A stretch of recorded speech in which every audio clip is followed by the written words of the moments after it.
Hey, everybody, and welcome to CannDelta's first ever episode of Buzz Session. We are so glad we're finally getting on the YouTube podcast train, that we've invited one of our best clients, Tom Ulanowski and Paul Pedersen of Nextleaf, here to talk a little bit about what's going on with them, to let us know what their thoughts are of post-pandemic cannabis in Canada and the U.S., and some of the exciting things. So welcome, guys.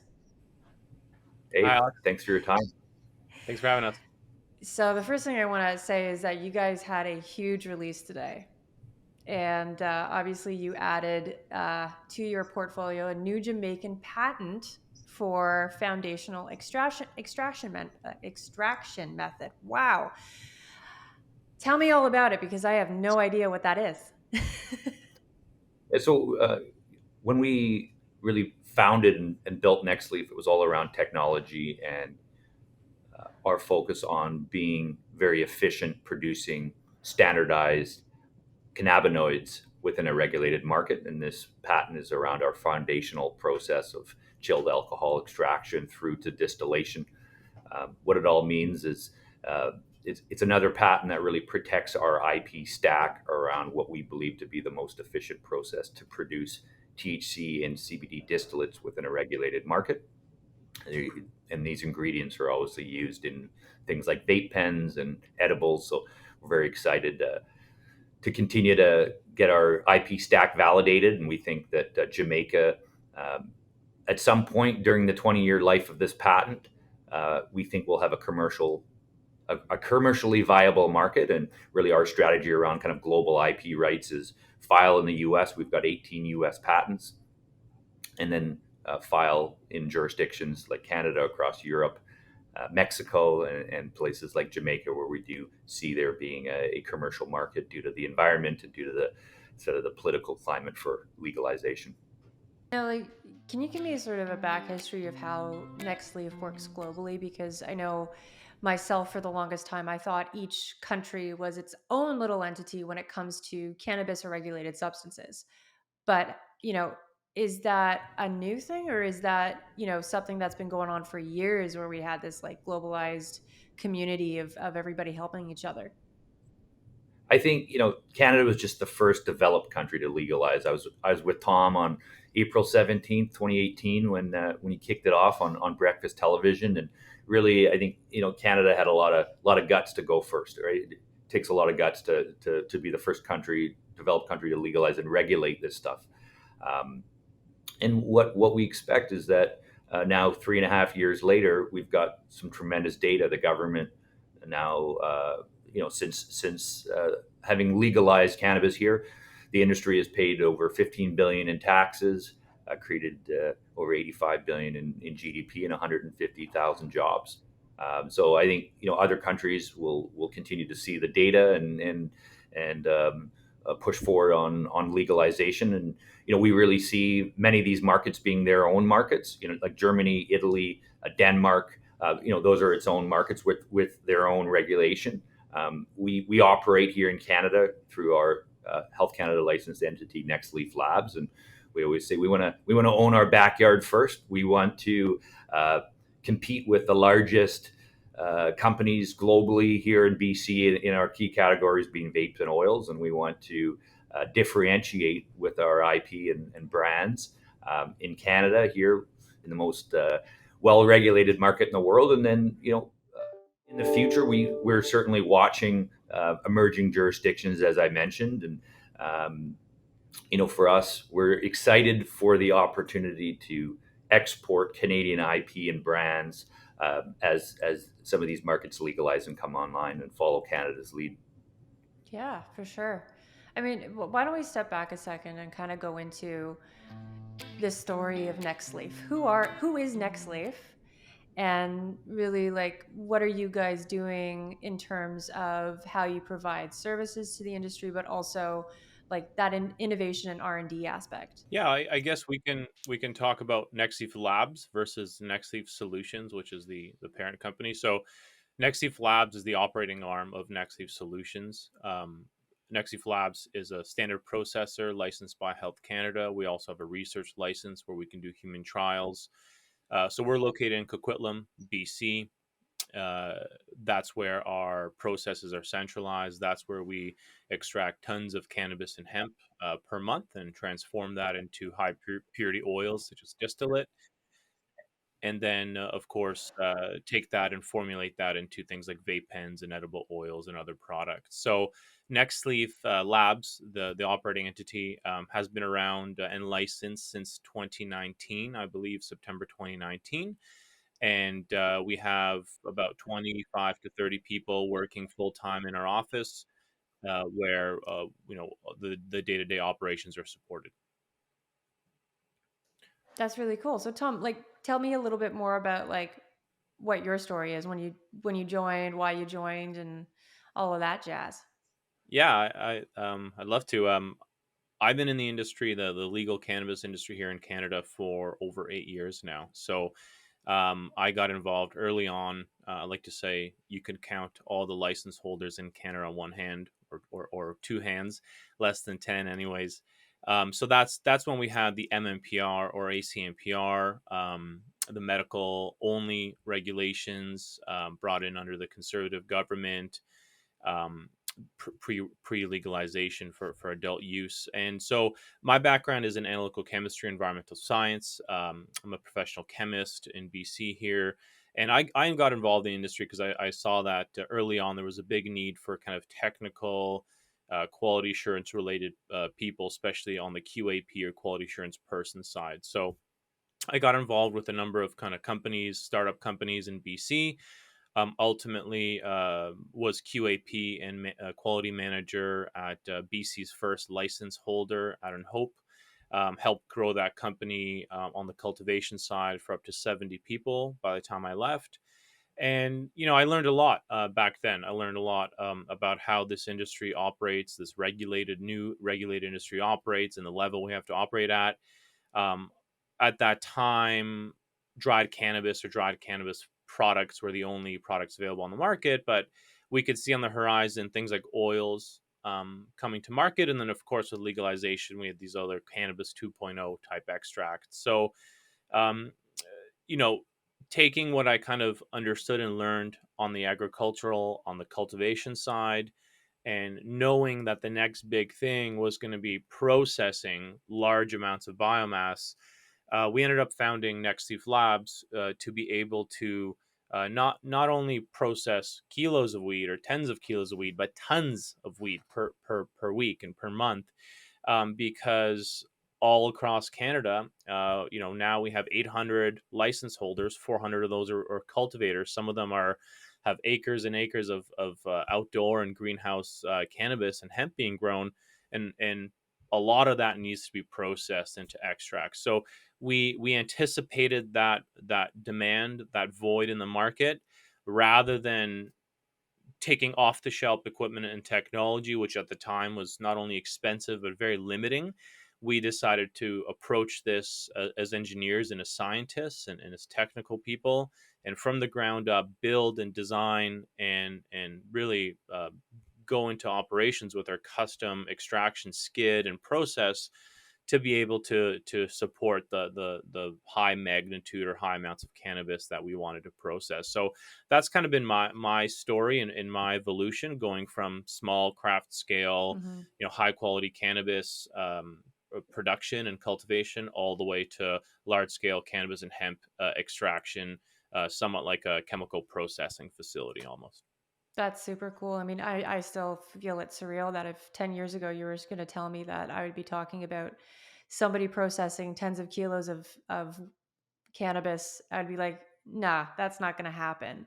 But Paul, you helped that happen. You know, tell me a little bit about watching this company grow and, you know, has that been a scary experience or something that you wake up and go, this is really damn cool?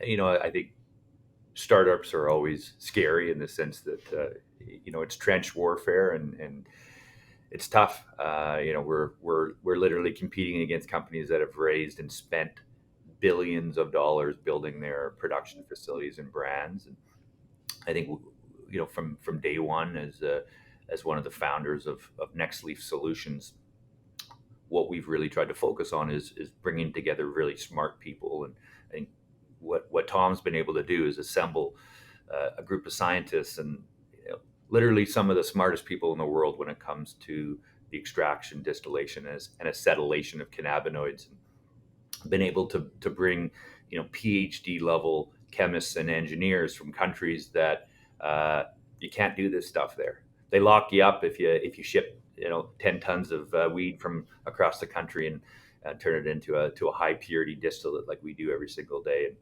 And for us, I think we're certainly recognizing and grateful for the opportunity, not just to do this in Canada but globally. And that's really been our approach: is let's build a moat around our technology and around our business. We believe that, as Tom mentioned, we've built a tremendous plant here, oil refinery that allows hemp farmers and cannabis farmers to turn their crop into that high purity distillate that is used as an ingredient in legalized and regulated THC products. Something that I think I like to point out a lot that we're really proud of the fact is that we've done this within the Health Canada regulated market that has been proved to be very, very difficult. And we've seen competitors that have gone out there and they've spent hundreds of millions buying hemp CBD companies because they wanted to really lead and dominate the CBD space. And there's that sounds easy, and there's a lot of technical challenges when it comes to dealing with pesticides and dealing with issues when you're processing plants grown outdoors, and being able to get a finished product that is standardized, that it meets all the Health Canada requirements for being free of pesticides and heavy metals. So, the United States, I always say every CBD product in the United States is the Wild West, right? There's no standardization. If you go to a grocery store and buy CBD products, you buy 10 of them, all 10 will have different things than what the label says. So, what Tom and the team have been able to do is formulate our products with pharmaceutical like precision, and be able to offer consumers through our Glacial Gold prohibition-era brand that standardization, whether you're getting it in Vancouver or you're buying our products in Ontario, which we've just launched. You're getting that same repeatable experience time and time again. So that's been a real a hell of a journey for us, and really going from an R&D based business focused on patents and commissioning the plant, as Tom mentioned, and now it's all about production, and it's all about creating unparalleled value for consumers. And for us, we're very much focused on disrupting the CBD and the vape space, and being able to leverage our technology in a way that creates great products for consumers. That actually brings me to wonder, and either of you guys can chime in on this. We saw the news come out about the Delta 8 THC. We're seeing the US kind of turn to maybe a federal mandate. Where do you guys see yourselves, but also products, moving forward when it comes to if that great beast of America finally legalizes, and how you think that your operations in terms of production is going to change? I'll speculate a little bit. I mean, and then Paul, I'm sure you have some opinions as well. I mean, what we've seen in the States is people have been saying or hoping or wishing that there is going to be some sort of federal legalization in the States. And it's likely at some point that will happen. What exactly that will look like remains to be seen. These proposals for federal Yeah, do you guys legalization. operate in the States right now? Like in any of the legal? No, just in No. Canada and then globally? Well, globally is related to patent protection and Mm-hmm. IP, right? So, Okay. so we typically start in the U.S. and then use the kind of international patent highway to protect the patents in Canada, Israel, Jamaica, Germany, what have you. Any potential medical or legal cannabis market where it might not be legal right now, but it might be in a few years. Mm-hmm. But Sorry, I yeah, interrupted you. no, no, it's all good. In the States, I mean, it is truly the Wild West. You have on the cannabis side, state by state laws and regulations. You can't cross state borders.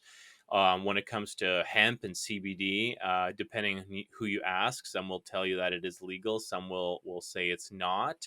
We know hemp is, but small amounts of THC really do add a lot of complexity. So some people are operating in the states, and how we approach uh, U.S. federal legalization is that we're confident that if that does happen, it will look probably somewhat like it does in Canada here, where the FDA or some other federal regulatory body will be regulating the production and the distribution and sale of these cannabis type products. And a lot of the time, the operators in the states just simply don't have the um, knowledge or experience on how to deal with federal inspectors or regulations. Mm-hmm. And so if and when this does happen, Nextleaf has an opportunity, especially with the 18 different U.S.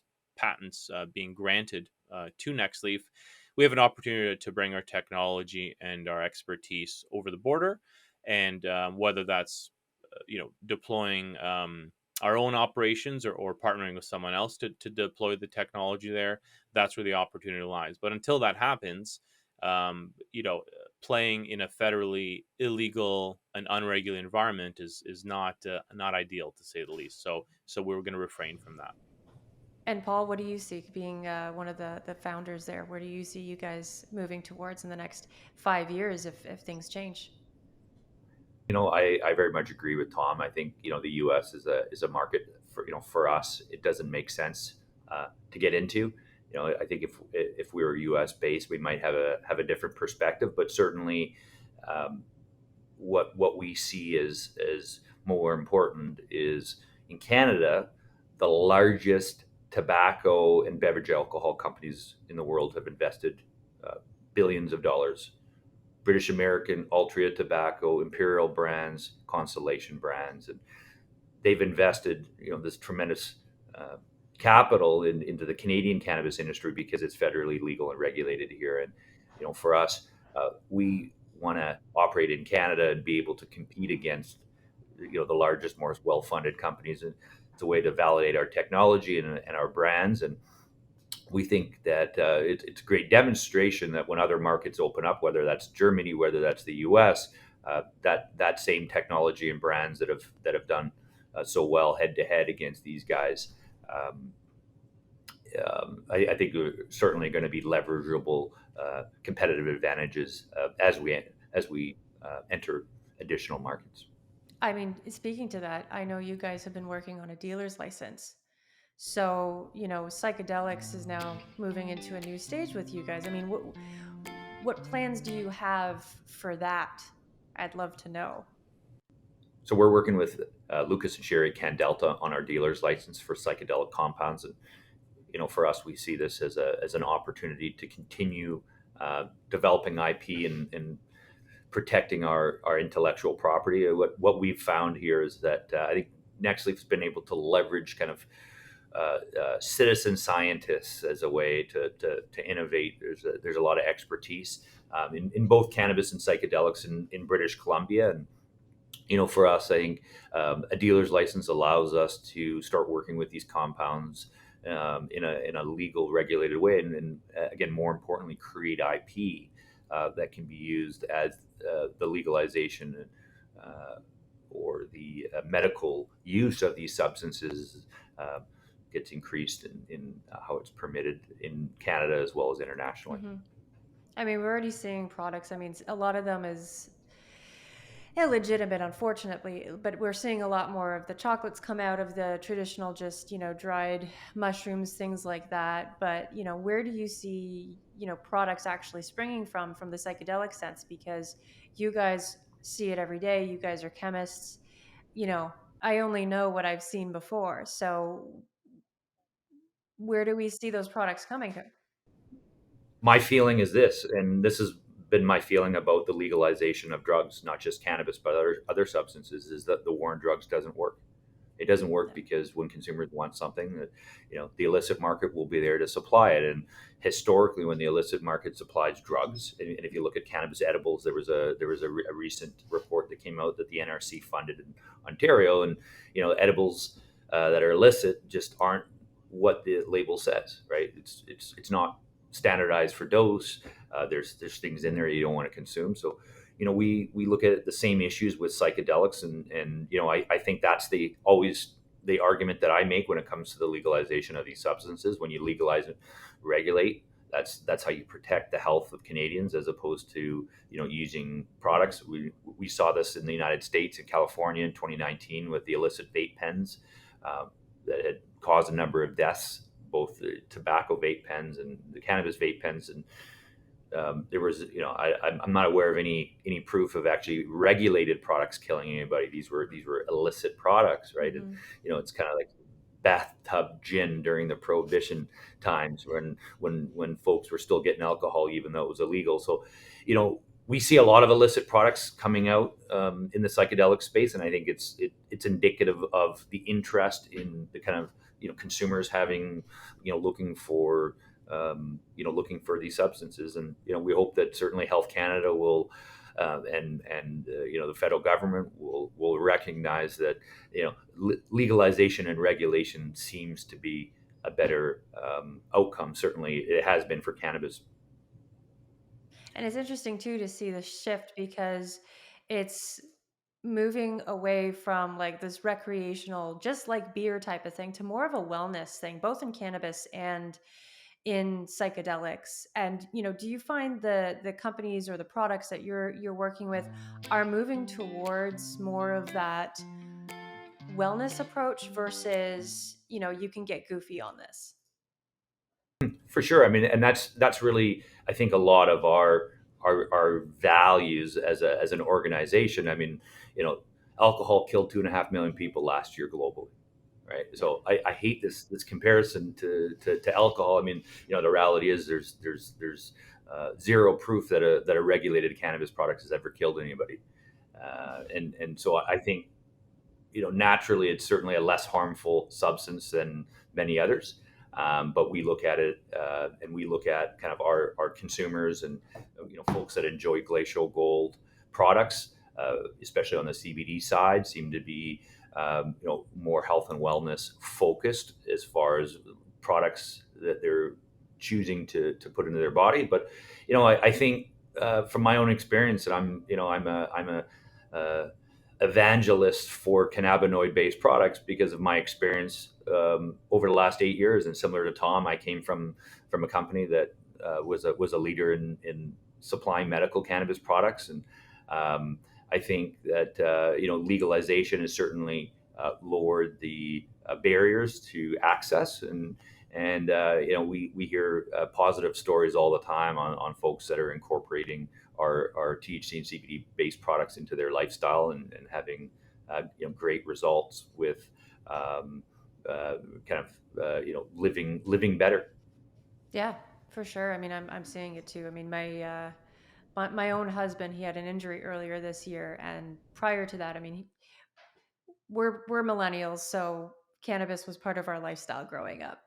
But we stopped because he had such a demanding job, and he wasn't able to get any medication, any whatever, because of COVID and everything's backlogged. Basically, it's if you're not bleeding, you're okay. We'll get to you. But it was because we found a vape pen and an oil that he's able to function. And it's really interesting because I never thought of it that way.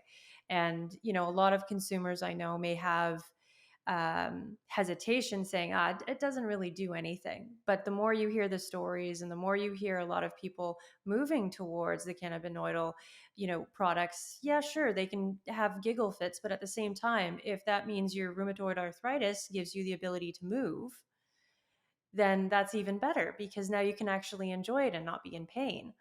Um, but I wanted to move back to something Paul mentioned earlier on about Canada being a very big stickler for regulation. And I know we've had a lot of changes throughout the years. I want to kindly, because we all love Health Canada, we have to know that. what has been the biggest regulation or regulatory hurdle that you've had to overcome, or that you see is affecting a lot of processors or productions, or anywhere down the line, that maybe other countries should learn from, in terms of the Canadian regulation, the Canadian way of to do things? Yeah, happy to kind of lead with this. So in addition to my position at Nextleaf, I'm also the chair of the C45 Quality Association. We're a non-for-profit membership-backed organization that represents over 150 members throughout Canada in the quality, regulatory, lab testing industry. So our feedback and our perspective that we bring is from people who deal with the regulations day to day. And we meet with Health Canada regularly. I've met with all the senior directors twice over the last 6 months, and we provide written feedback, and we're always in communication. And there's been it's been tough for the industry, no doubt. I mean, we're at a point now where there's over 850 or so license holders Oof. throughout Canada. Exponential growth over the last 7 years, basically, from less than five in 2013, 2014. So things have gotten better in some respects. Licensing is a lot less convoluted, a lot more straightforward now. It used to be basically like flipping a coin, and the uncertainty for when and if you got a license was huge. Now it's, in order to get a license, it's trivial, right? I mean, you just have to surround yourself with good people or work with someone like CannDelta who can provide you with the regulatory expertise to navigate these constantly evolving, but again, I would say improving licensing requirements. So from that perspective, it's gotten easier. When Nextleaf first started, it was kind of around the transition from the ACMPR to the cannabis regulation. So we had to apply to, under two different regulatory regimes, and our definitions evolved, and our security evolved. But generally speaking, the whole concept of licensing and then compliance has definitely improved.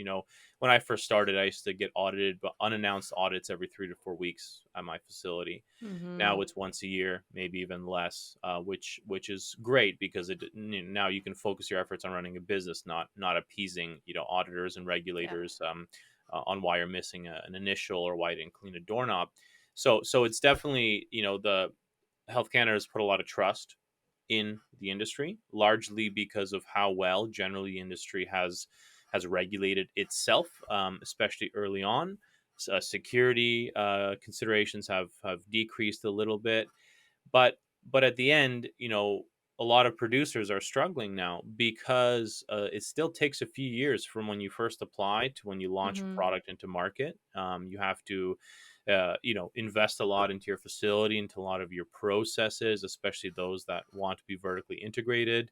There's a lot to do, a lot of equipment to buy and to validate, and people to train, and processes to approve.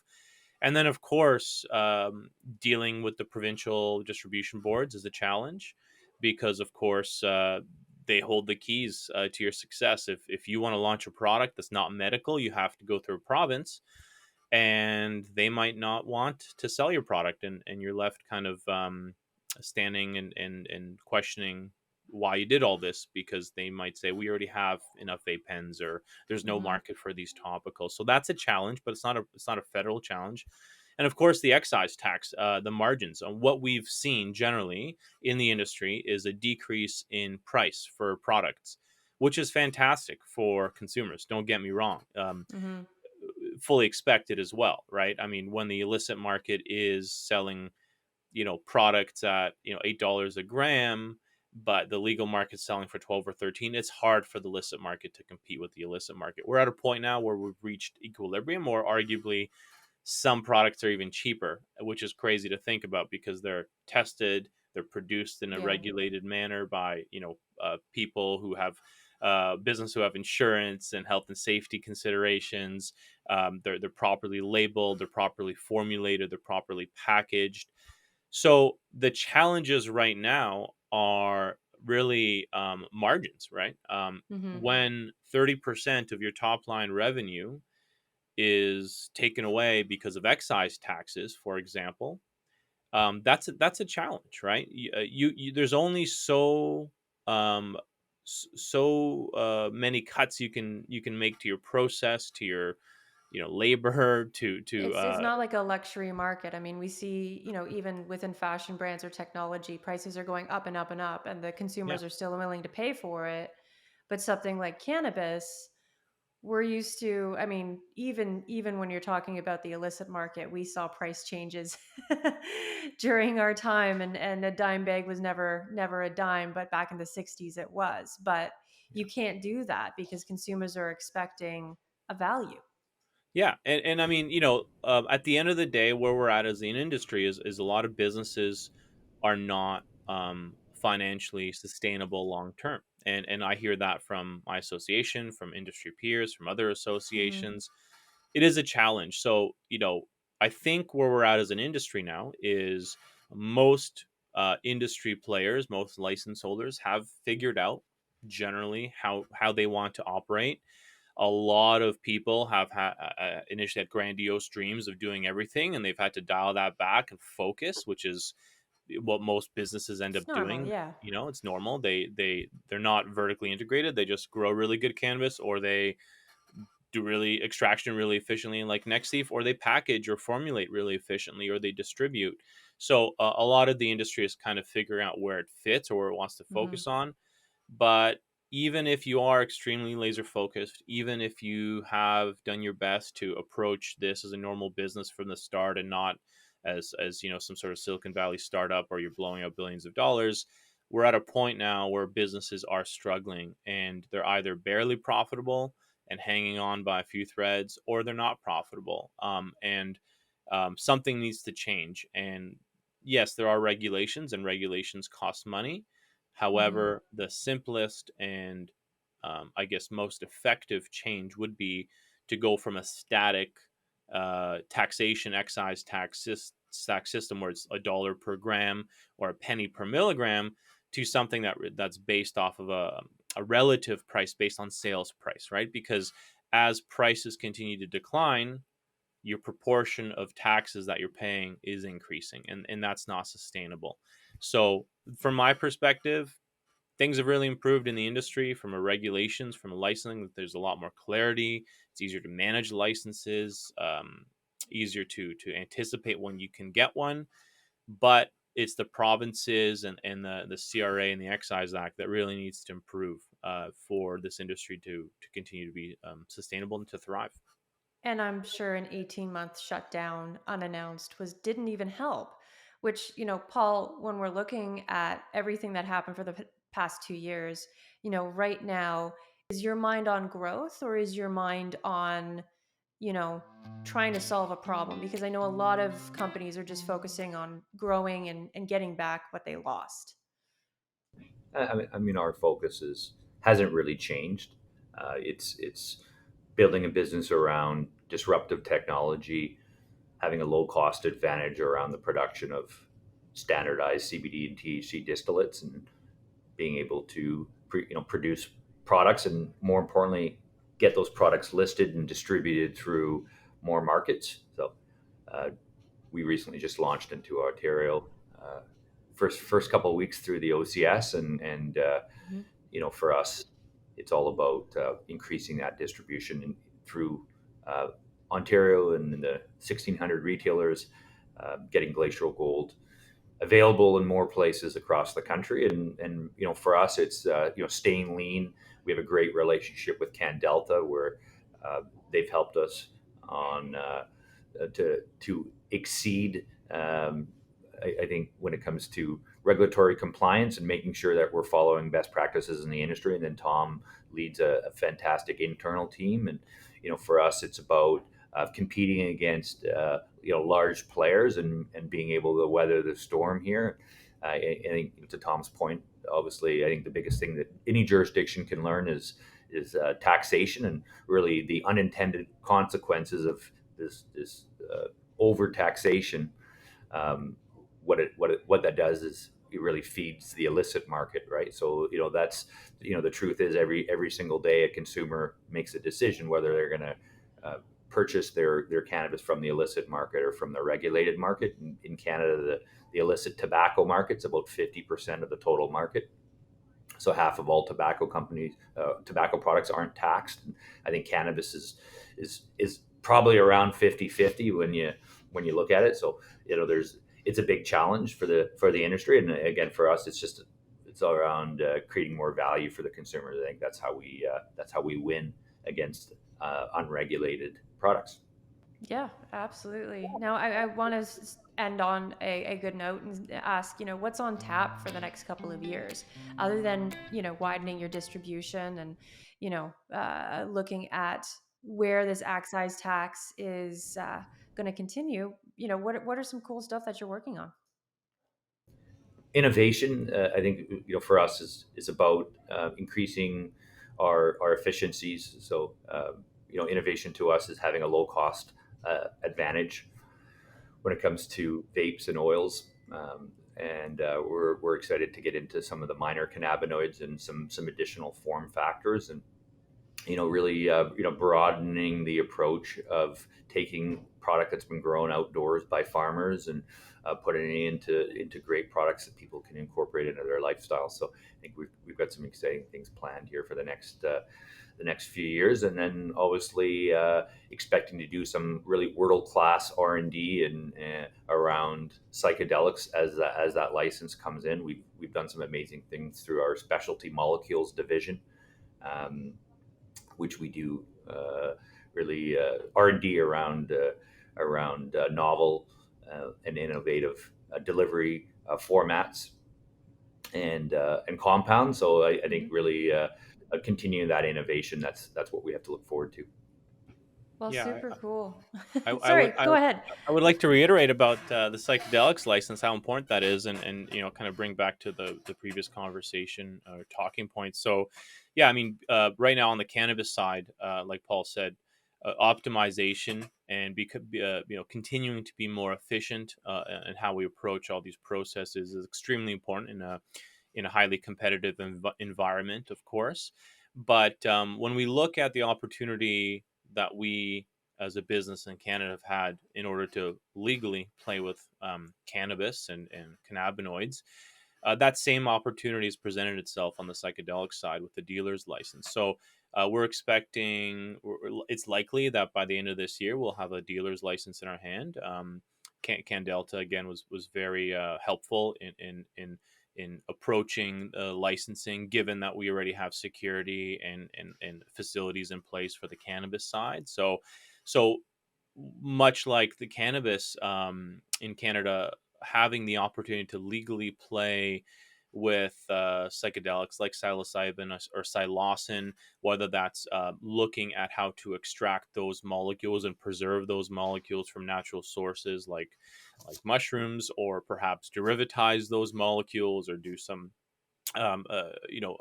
methods, create some methods on how to test. Just to be clear, we're not doing clinical trials with this, and in Hmm. my opinion, there's still some time before we see psychedelics available recreationally or medically, and there's still a question on which channel a Canadian will likely be able to buy that. Will you go to a dispensary or will you have to go through a pharmacy? But in the end, what we can probably anticipate is at some point in the next few years, much like cannabis, Health Canada and the federal government will allow more and more people to access these compounds, either for clinical trials or for therapeutic reasons.